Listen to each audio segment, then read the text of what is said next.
So kayo po mismo, Congressman, sa opinion ninyo, dahil hindi pa rin nailalabas hanggang ngayon yung small committee report para sa 2025 budget, ang duda nyo po parang may itinatago, ganun po ba?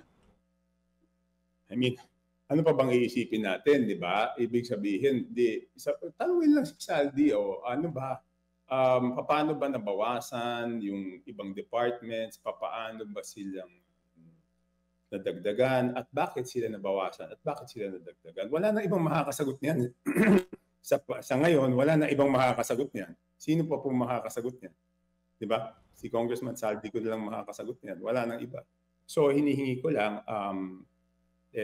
basta ang maliwanag po ngayon, we just have to move forward na wala talaga yung report, no? So, ang kailangan natin ngayon is kailangan, sa tingin ko, yung liderato ng House, tawagan si Congressman Saldico kasi siya po ang chairman ng small committee at that time. 4 lang po sila noon. Siya yung chairman, senior vice chairman ng Committee on Appropriations, majority leader at minority leader. So since walang maibigay yung COMSEC na siya rin yung COMSEC dati, so siguro si Congressman Saldico lang ang magsabi kung anong nangyari, no?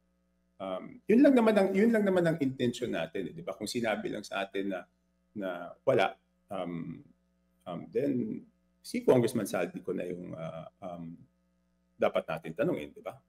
Kasi siya lang hindi naman po pwedeng walang may alam nito, di ba?